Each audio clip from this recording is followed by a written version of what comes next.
감사합니다. 오늘 말씀 나누겠습니다. 사사기 6장입니다. 사사기 6장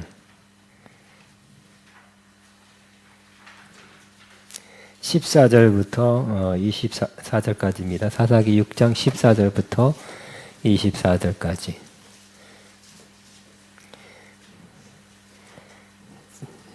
6장 14절부터 시작. 여호와께서 그를 향하여 이르시되 너는 가서 이 너의 힘으로 이스라엘을 미디안의 손에서 구원하라. 내가 너를 보낸 것이 아니냐 하시니라. 그러나 기드온이 그에게 대답하되 오 주여 내가 무엇으로 이스라엘을 구원하리까? 보소서 나의 집은 므낫세 중에 극히 약하고 나는 내 아버지 집의 가장 작은 자니이다 하니 여호와께서 그에게 이르시되 내가 반드시 너와 함께하리니 내가 미디안 사람 치기를 한 사람을 치듯 하리라 하시니라. 기드온이 그에게 대답하되 만일 내가 주께 은혜를 받아 싸우면 나와 말씀하시니가 주 되시는 표정은 내게 보이소서. 내가 예물을 가지고 다시 주께 와서 그것을 주 앞에 드리기까지 이곳을 떠나지 마시기를 원하나이다 하니 그가 이르되 내가 너 돌아올 때까지 머무리라 하니라. 기드온이 가서 염소새끼 하나를 준비하고 가루 한 에바로 무기병을 만들고 고기를 소쿠리에 담고 그고 양푼에 담아 상수리 나무 아래 그에게로 가져다가 드리매 하나님의 사자가 그에게 이르되 고기와 무기병을 가져다가 이 바위에 놓고 국을 부으라 하니 기드온이 그대로 하니라. 여호와의 사자가 손에 잡은 지팡이 끝을 내밀어 고기와 무기병에 대니 불이 바위에서 나와 고기와 무기병을 살랐고 여호와의 사자는 떠나서 보이지 아니한지라. 기드온이 그가 여호와의 사자인 줄 알고 이르되 슬프도소이다 주 여호와여 내가 여호와의 사자를 대면하여 보았나이다 하니 여호와께서 그에게 이르시되 너는 안심하라 두려워하지 말라 죽지 아니하리라 하시니라. 기드온이 여호와를 위하여 거기서 제단을 쌓고 그것을 여호와 샬롬이라 하였더라 하더라. 그것이 오늘까지 아비에셀 사람에게 속한 오브라에 있더라. 네. 오늘은 여호와 샬롬이라는 제목입니다. 따르면 여호와 샬롬. 지난 주후에는 여호와 이레 주님이 모든 것을 예비하였습니다. 시작. 주님이 모든 것을 예비하였습니다. 예비하신 하나님이시죠. 우리가 몰라서 하나님 몰라서 우리가 설득해서 그것이 꼭 필요합니다. 하나님 설득하고 쪼르거나 이렇게 들들 볶아서 우리가 얻어내는 게 아니라 그랬죠. 하나님이 다 아시고 예비하셨던 것을 기도를 통해서 받는 것이라고 그랬습니다. 따라합니다. 하나님께서 나에게 필요한 모든 것을 예비하셨습니다. 시작. 하나님께서 나에게 필요한 모든 것을 예비하셨습니다. 다시 한번 하나님께서 아가페에 필요한 모든 것을 예비하셨습니다.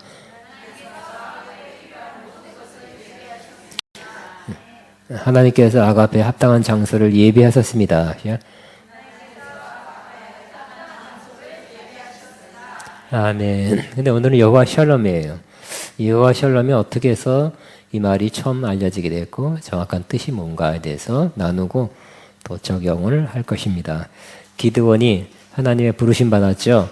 이스라엘이 범죄해서 그러한 미디안 족속들에게 쫓겨서 산으로 도망가서 겨우 근근히 살아가는 그런 산골에서 생활할 때 하나님께서 이스라엘을 이 어려움에서 구원하고자 한 사람 택했는데 그 한 사람이 바로 기드온이었습니다.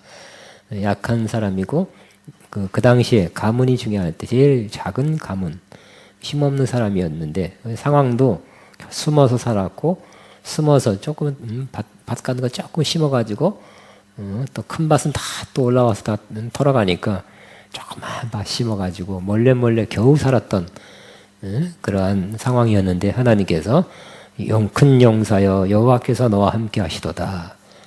물론 큰 용사긴 무슨 큰 용사예요? 하나님께서 함께 하신다고요?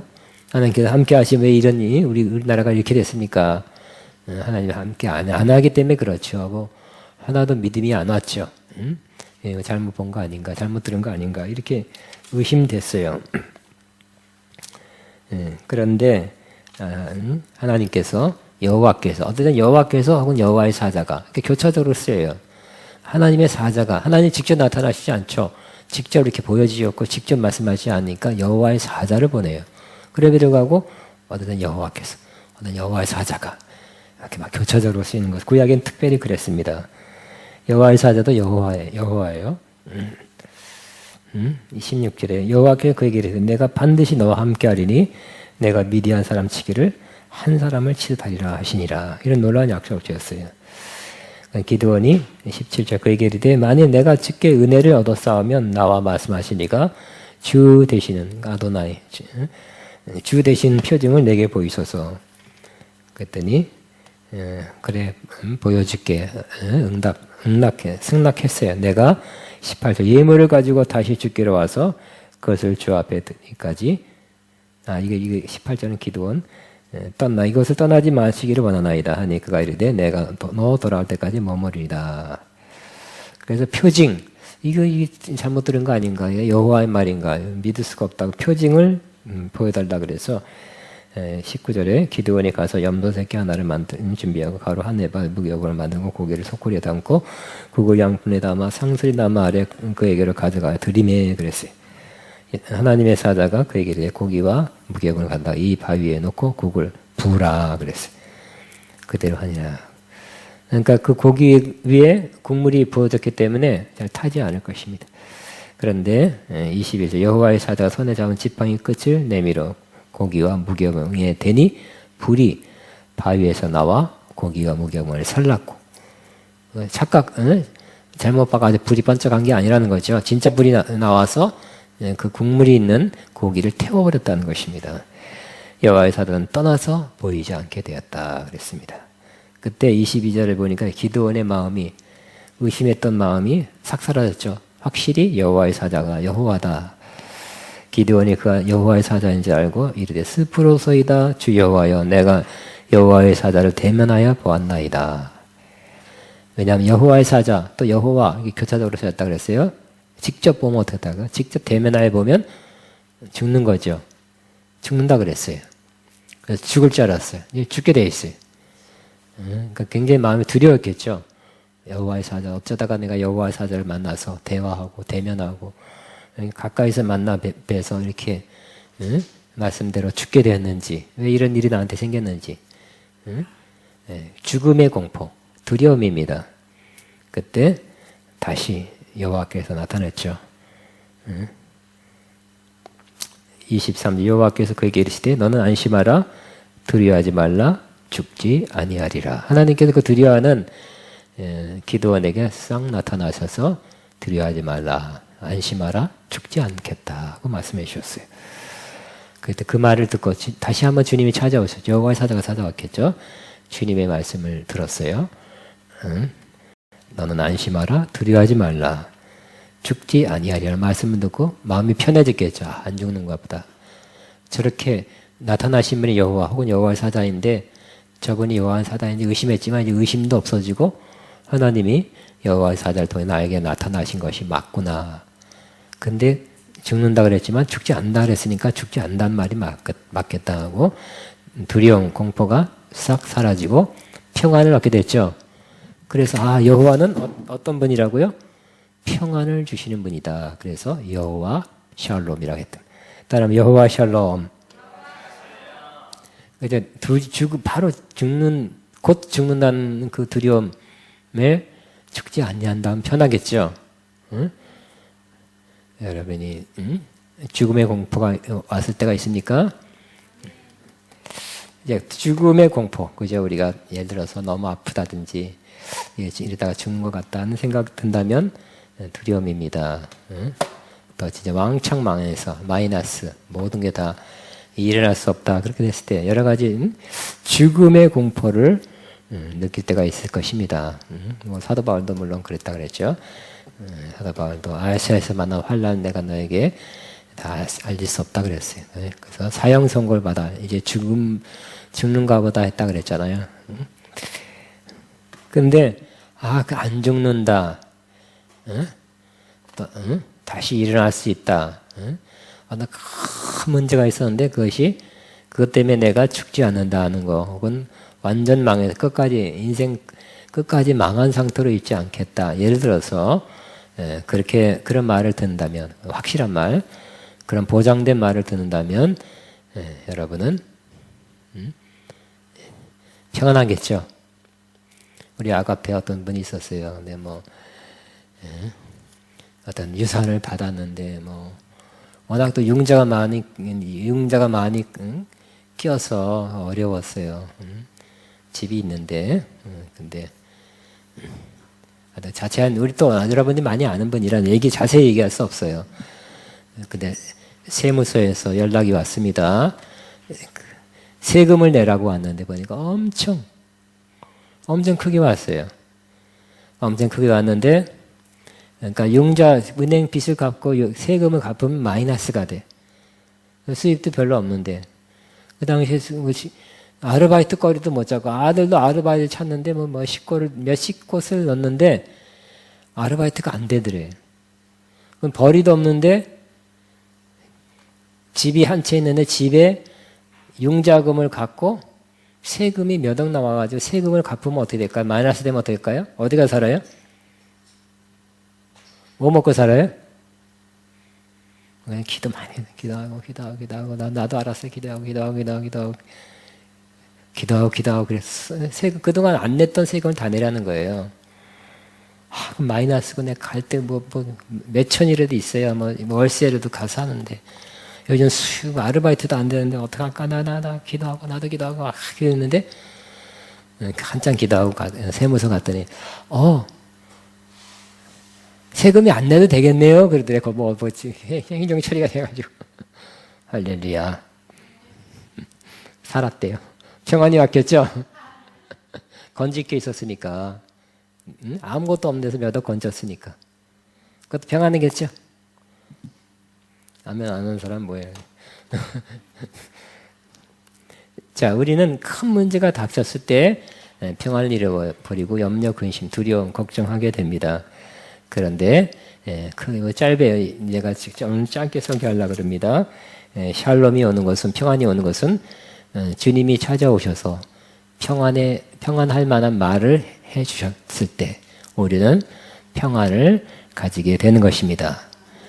기드온에게 뭐라고요? 두려워 말라. 너는 죽지 않는다. 안심하라. 그랬죠? 이 말을 듣고 너는 안심하라. 두려워 말라. 죽지 아니하리라. 말을 듣고 평안이 왔어요. 하나님은 어떤 분이라고요? 너무 거룩해서 그냥 대면에서 보면 죽는 하나님, 죽을 수밖에 없는 너무 거룩하고 너무 위험 있는 하나님인 것도 맞지만 하나님이 또 평안을 주시는 하나님. 하나님은 평안을 주시는 하나님이라는 것을 알고서 경험하고서 여호와 샬롬이라고 하나님은 평안 주시는 분입니다. 내가 그렇게 겪었습니다. 경험했습니다. 그러니까 하나님을 경험으로 많이 알아야 되겠죠? 그냥 지식으로 알면 좀 이따 잊어먹어요. 여러분이 환난과 시험, 문제가 오면 지식으로 알았던 것이 많이 소용이 없다는 것을 알 수 있게 돼. 경험으로 아는 것이 많이 효과가 있다는 것을 알게 될 것입니다. 또 신약의 대표적인 것은 예수님의 제자들이 예수님 붙잡혀 갔을 때 십자가형을 받기 직전에 두려워서 자기들도 잡혀서 예수님과 한 당이었기 때문에 우리도 잡혀서 저렇게 죽으면 어떡할까 하는 두려움에 쌓여서 원래 어느 한 방에 모여서 덜덜덜 두려움에 떨고 있었죠. 우리도 잘못하면 예수님처럼 될 것이다. 이게 뭐냐? 예수님 따라다니는 결과가 우리는 그래서 예수님이 많은 사람을 모으고 큰 이스라엘의 구원을 하는 그러한 지도자가 되고 우리도 큰 역할, 큰 자리 한번 차지하려고 그랬는데 그 반대로 우리는 죽을지도 모르고 굉장히 어렵게 됐다고 두려워했을 때 예수님께서 싹 나타났죠. 예수님이 나타나서 뭐라 그랬어요? 평안하니요. 평안이 있을지어다 그랬죠. 그 말씀을 듣고 어떻게 했다고요? 그들이 평안했죠. 예수님이 찾아오시는 것. 그러니까 주님이 찾아오는 것이 평안이에요. 주의 곁에 있을 때 마음이 든든하오니 주여는 뭐죠?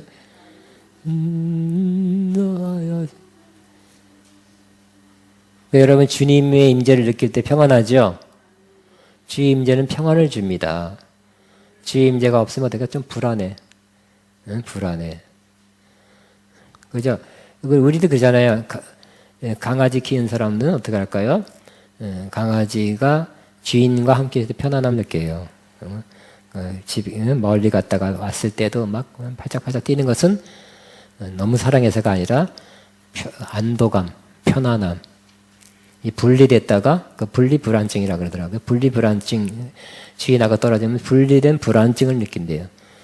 그래서 뭐 나오잖아요. 뭐 인터넷에 보면 주인이 밖에 나가면 개나 고양이가 그냥 늘어지게 자고 편안하게 내 세상이다, 내 시간이다 그게 아니라 불안에 있다는 거예요.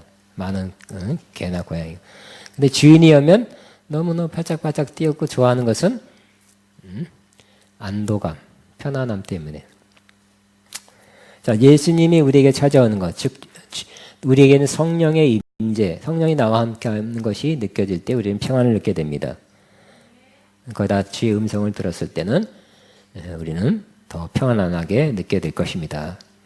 그러니까 여러분 큰 문제가 어려움이 있을 때 그때 주님이 찾아오셔서 한 말씀, 아직 문제는 해결 안 되었더라도 거기 그 문제에 관한 한 말씀 들을 때, 우리 한 음성을 들을 때, 응답을 받을 때 문제는 아직 해결 안 됐더라도 우리 마음에 평안을 갖게 될 것입니다. 많이 경험했을 거예요. 마지막. 그리고 그 다음에 우리는 어떻게 이 평안을 얻게 되냐면 바로 아까 지금까지는 주님이 찾아오신 거예요. 그냥 찾아오셨어요. 말씀하셨기 때문에 거의 연관된 말씀을 들을 때 우리가 편안하다 그랬죠. 한마디 다른 사람이 해도 도움이 됩니다만 주님이 하시는 한마디 한 문장 짧은 한 문장만 여러분 음성 들어도 평안해지죠. 최고입니다. 근데 꼭 우리가 염려, 근심, 걱정, 두려움이 있을 때 주의 음성을 듣는다는 건 또 보장 못 하잖아요. 그죠? 주의 음성은 실질적으로 직접 주의 음성을 듣는다는 것은 누구나 다 듣는 것도 아니고 항상 우리가 듣고 싶어서 듣는 것도 아니에요. 사실은. 어떤 사람은 잘못 착각해서 주의 음성이라 그러는데 또 착각한 사람도 있더라고. 그럴 때 우리는 어떻게 하면 평안을 얻냐? 그럴 때 우리는 기도함으로 염려, 금식, 걱정을 놓고 우리가 기도로 알릴 때 기도 후에 찾아오는 주님의 평안. 그래서 우리는 염려, 근심, 걱정이 있을 때 그때는 뭐 하라는 사인입니까? 뭐 해야 되는 것입니까? 기도하는 거죠. 기도하는 것입니다.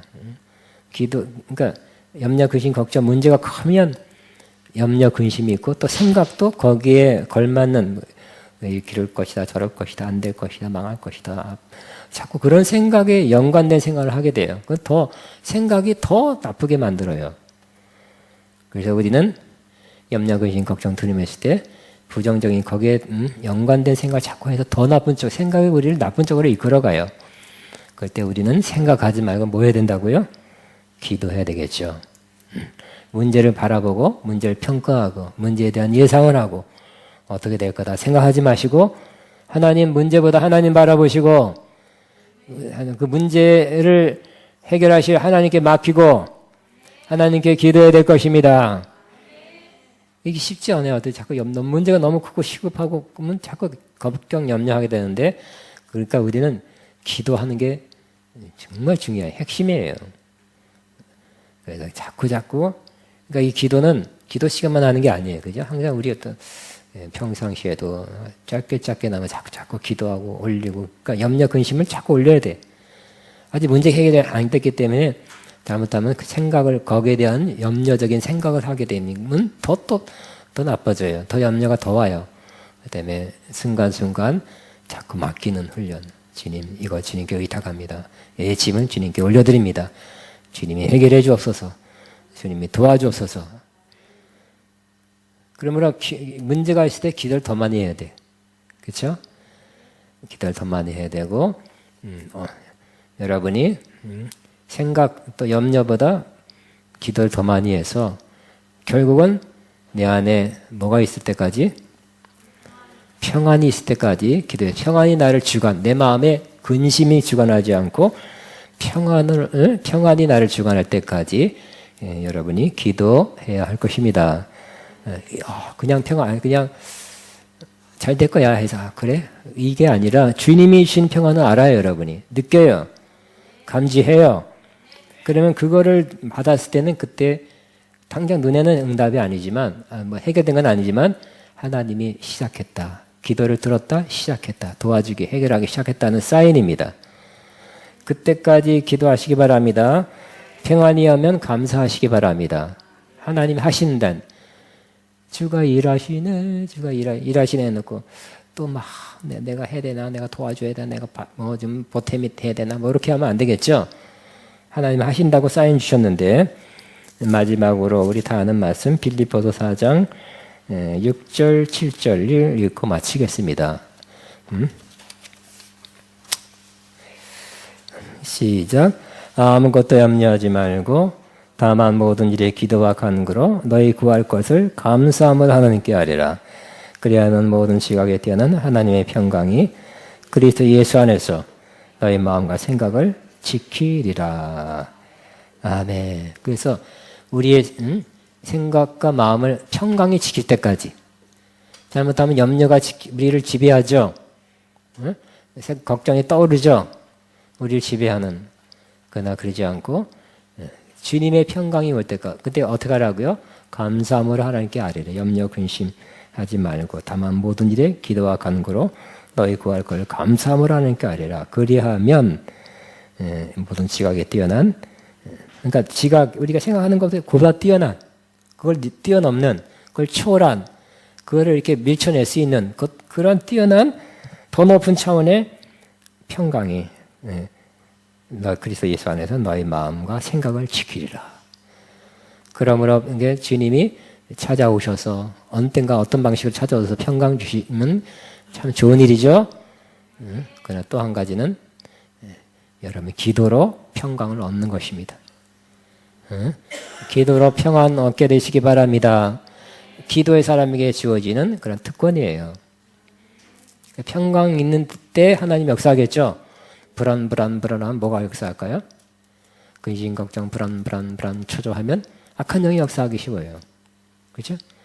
악한 영이 역사하기 쉬워요. 그때 뭘 들었다 해도 그 불안해서 초조하고 불안해서 듣는 음성은 하나님 음성이 아니고 확실히 천저히 낮아지는 거예요. 평안할 때 하나님 음성이 진짜 더 확률이 높고요. 평안할 때 하나님의 일도 더 잘 되고요. 그죠? 모든 세상 일도 그러잖아요. 편안할 때 일이 더 잘 되는 것처럼. 기도로 평안하게 되시기 바랍니다. 따라하면 나는 기도로 평안을 얻으리라 하시죠? 옛날에 어떤 기도 막 선한 게 있었잖아요. 기도할 수 있는데 왜 염려하십니까? 그러잖아요. 그죠? 그런 것처럼 기도로 염려를 물리치고 평안을 얻게 되시기 바랍니다. 아멘. 제가 오늘 이 말씀하는 것, 그 중에 하나가 적용된 게 하나가 우리가 장소, 아가페가 이사갈 그런 장소를 지금 찾고 한 달 가까이 찾았나요? 3주 찾았나? 막 찾고 그랬는데 저는 평안을 얻었어요. 평안 얻었고 여러분도 한번 평안을 얻어서 같이 공감대를 얻었으면 좋겠다 싶어요. 여러 사람들이 같이 공감하는 그것. 공감하는 두 가지예요. 하나는 우리는 이게 살펴보는 거, 따져보는 거, 가서 찾아보고 분석해보고 이게 이성적으로 또 이렇게 알아보는 것이 필요해요. 응?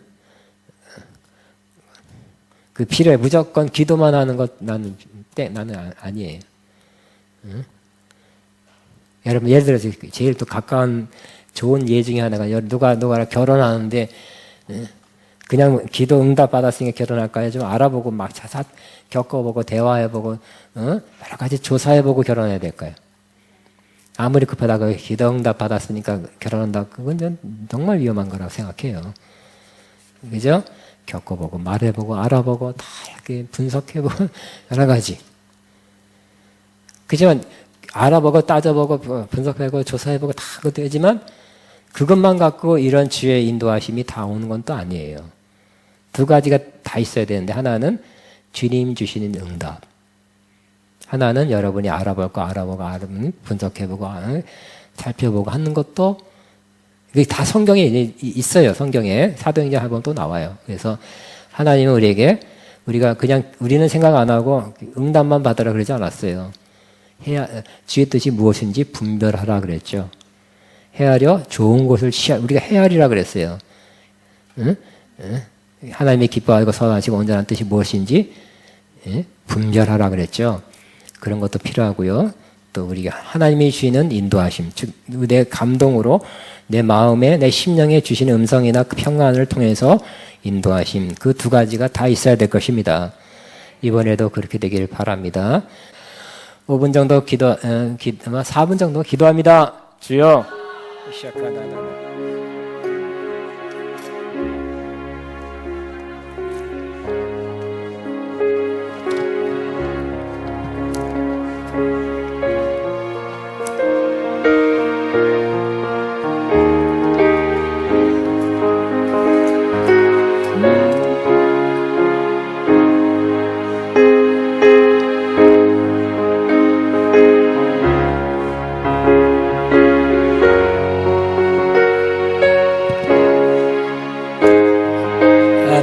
우리 요거 1절 2절만 부르고 갈 것입니다. 내 평생에 가는 순탄하여 늘 전전한 강 같은지 음풍바로 무겁고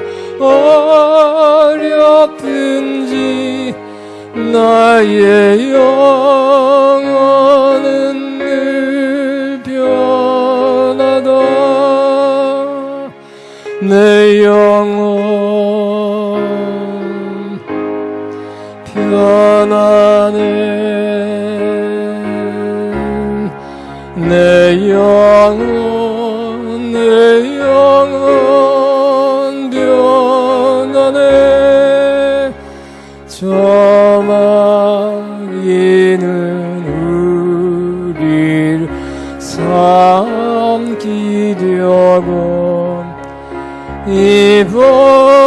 이번이고 달려봐도 주 예수는 우리 내장되니 끝내 싸워서 이기라. 내 영혼 변하네. 내 영혼 변하네. 아멘, 아멘. 한 1분만 잠깐 묵상으로 주님 바라봅니다. 주님.